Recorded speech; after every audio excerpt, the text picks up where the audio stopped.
Hi friends, నమస్తే. నేను మీ KV Ramana. Happy timers ఛానల్కు మీకు ఇదే స్వాగతం. కలిసి ప్రయాణిద్దాం, ఇదండి మా గ్రూప్ పేరు ఎంతో బాగుంది కదా. గత కొన్నేళ్లుగా వివిధ ప్రదేశాల్లో ఉన్న లైక్ మైండెడ్ మిత్రులందరం కలిసి ఎన్నో యాత్రలు చేశాం.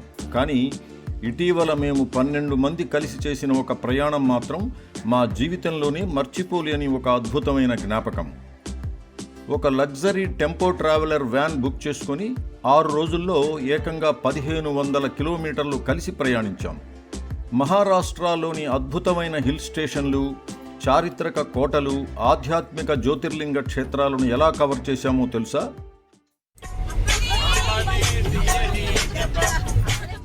మా 6 రోజుల ప్రయాణంలో జరిగిన ఆ అల్లరి, అంత్యాక్షరి పాటల హంగామా, ఛత్రపతి శివాజీ మహారాజు పుట్టిన నేలపై మాకు దొరికిన ఆ కత్తుల సాము ముచ్చట్లతో పాటు మీరు కూడా మీ ఫ్రెండ్స్తో లేదా ఫ్యామిలీతో కలిసి హైదరాబాద్ నుండి మహారాష్ట్రకు ఒక సూపర్ ట్రిప్ ప్లాన్ చేయాలనుకుంటే ఏ రోజు ఎక్కడికి వెళ్ళాలి, తక్కువ బడ్జెట్లో లగ్జరీ రూమ్లు మరియు వ్యాన్ ఎలా బుక్ చేసుకోవాలి అనే పక్కా గైడ్తో పాటు బడ్జెట్ వివరాలు కూడా ఈ 3 వీడియోలలో మీకు క్లియర్గా తెలియజేస్తాను. ఓకే, ఇక ఆలస్యం ఎందుకు, మా మహారాష్ట్ర మహాయాత్ర వీడియోలోకి వెళ్దాం పదండి. మేము హైదరాబాద్ నుండి శతాబ్ది ఎక్స్ప్రెస్లో బయలుదేరి రాత్రి 10:30కు పూణే రైల్వే స్టేషన్కు చేరుకున్నాం. పూణేలో రాత్రి హోటల్లో స్టే చేసి నెక్స్ట్ డే ఉదయాన్నే మా 6 రోజుల మహారాష్ట్ర టూర్ మొదలు పెట్టాలి అన్నది మా ప్లాన్. పూణేలో మేము హోటల్ గ్రాండ్ ఇన్లో స్టే చేశాం. మేము 12 మంది గ్రూపుగా ఉండడం, ముందే బుక్ చేసుకోవడంతో మాకు ఈ హోటల్లో చాలా రీజనబుల్ ప్రైస్కే లగ్జరీ ఏసీ రూములు దొరికాయి. మాకైతే బడ్జెట్ పరంగా చాలా బాగా వర్కౌట్ అయింది. మా ఈ 6 రోజుల టూర్లో మేము స్టే చేసిన హోటళ్ల వివరాలు డిస్క్రిప్షన్లో ఇస్తాను, చెక్ చేయండి.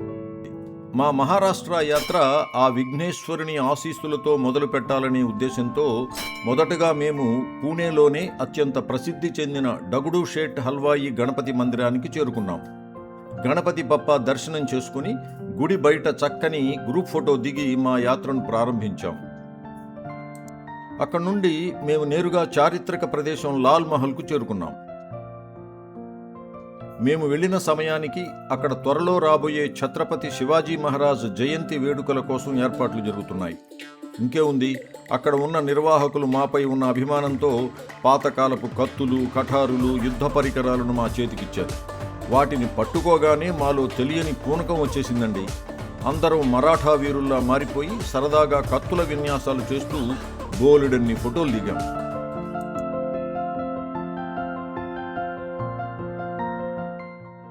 లాల్ మహల్ పక్కనే ఉన్న బాజీరావు పేష్వా కోట, శనివార్ వాడాను కూడా సందర్శించాం. ఇక్కడికి వచ్చేసరికి ఛత్రపతి శివాజీ మహారాజ్ వేషధారణలో ఉన్న కొందరు చిన్నారులు మాకు కనిపించారు. వాళ్ల ముద్దు రూపాలు చూసి వాళ్లతో కాసేపు సరదాగా గడిపాం. ఆ వీర నేలపై ఆ పిల్లలను చూడడం మాకు చాలా ఆనందాన్నిచ్చింది. మధ్యాహ్నం లంచ్ ముగించుకొని పూణేకు దాదాపు 120 కిలోమీటర్ల దూరంలో ఉన్న ప్రసిద్ధ హిల్ స్టేషన్ మహాబలేశ్వర్కు బయలుదేరాం. ఘాట్ రోడ్లో వ్యాన్లో వెళ్తుంటే లోపల మా అంత్యాక్షరి హంగామా మొదలైంది.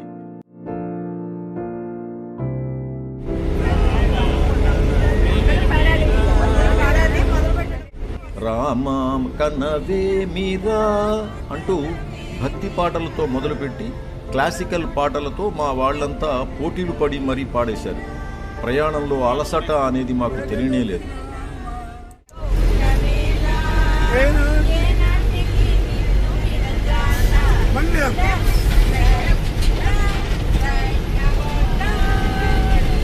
మహాబలేశ్వర్లోకి ఎంటర్ అవుతుంటేనే చల్లటి గాలి, అద్భుతమైన లోయల వ్యూ పాయింట్స్ మమ్మల్ని ఆహ్వానించాయి. ముందుగా వ్యాలీ వ్యూ పాయింట్ వద్దకు చేరుకున్నాం. అక్కడున్న లోయల ప్రకృతి దృశ్యాలు చాలా మనోహరంగా కనిపించాయి. ఆ చలిలో రోడ్డు పక్కన ఉన్న టీ స్టాల్లో ఆగి మట్టి కప్పులలో వేడి టీ తాగుతుంటే ఆ కిక్కే వేరండి. ఆ రాత్రికి మహాబలేశ్వర్లో మేము ముందుగానే బుక్ చేసుకున్న ప్రైమ్ విల్లాకు చేరుకున్నాం. జస్ట్ ఫ్రెష్ అప్ అయ్యి పక్కనే ఉన్న మ్యాప్రో గార్డెన్కు బయలుదేరాం. మ్యాప్రో గార్డెన్లో పెద్ద స్ట్రాబెర్రీ ఆకారంలో ఉన్న నిర్మాణాలు, స్ట్రాబెర్రీ అలంకరణలతో ఉన్న స్కూటర్లపై మా గ్రూప్ అంతా రకరకాల విన్యాసాలు చేస్తూ ఫోటోలు దిగారు. అక్కడ దొరికే వెరైటీ స్ట్రాబెర్రీ ప్రోడక్ట్స్ కొనుగోలు చేసుకుని రూముకు చేరుకున్నాం. ఇక రెండవ రోజు ఉదయాన్నే లేచి అత్యంత పురాతనమైన మహాబలేశ్వర ఆలయానికి చేరుకున్నాం. ఇక్కడి ప్రత్యేకత ఏంటో తెలుసా? ఈ ఆలయంలో ఆ మహాశివుడు 6 అడుగుల పొడవున్న రుద్రాక్ష రూపంలో స్వయంభూ శివలింగంగా దర్శనమిస్తారు. అంతేకాదు, ఛత్రపతి శివాజీ మహారాజు తన తల్లి జిజియాబాయికి సువర్ణ తులాభారం నిర్వహించిన పవిత్ర ఆలయం కూడా ఇదే.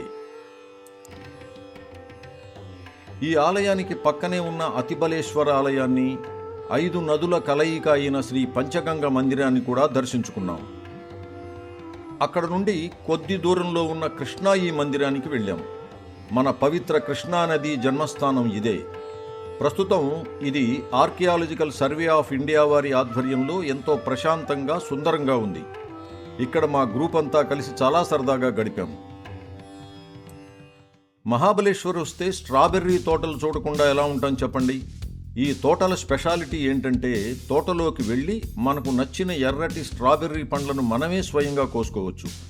మేమంతా చిన్నపిల్లల్లా మారిపోయి తోటలో పండ్లు కోస్తూ చాలాసేపు ఎంజాయ్ చేశాం. మేము కోసుకున్న స్ట్రాబెర్రీ పండ్లను ప్యాక్ చేయించుకుని అక్కడ నుండి మహాబలేశ్వర్ వ్యూ పాయింట్ అందాలను చూసేందుకై బయలుదేరాం. అక్కడికి పక్కనే ఉన్న ఎల్ఫిన్ స్టోన్ వ్యూ పాయింట్లోని లోయల అందాలను మా కెమెరాల్లో బంధించాం. మధ్యాహ్నం వేళ చుట్టూ దట్టమైన అడవులు, కొండల మధ్య ఉన్న వెన్నా లేక్లో బోట్ షికార్ చేశాం. ఈ సరస్సు పరిసరాలు ఎంతో రమణీయంగా ఉన్నాయి.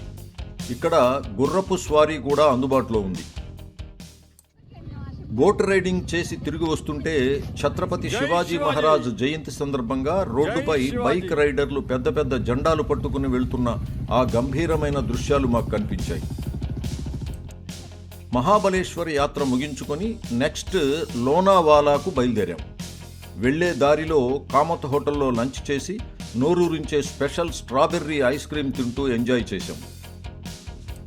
అలా ఘాట్ రోడ్లోకి చీకటి టన్నెల్స్ దాటుకుంటూ రాత్రి 8:30 కల్లా లోనావాలాలోని మా హోమ్ స్టేకు చేరుకున్నాం. మరి లోనావాలాలో మేము చేసిన నోరూరించే జీడిపప్పు చిక్కీ షాపింగ్, శ్రీ నారాయణీ ధామ్ మందిరం సందర్శన, tiger point, Lions point, Lonavala lake విశేషాలతో పాటు అనుకోకుండా రాత్రి చివరి నిమిషంలో మాకు దొరికిన ఆ త్రయంబకేశ్వరుని జ్యోతిర్లింగ దర్శనం ఎలా సాగింది అదంతా నెక్స్ట్ వీడియోలో చూద్దాం.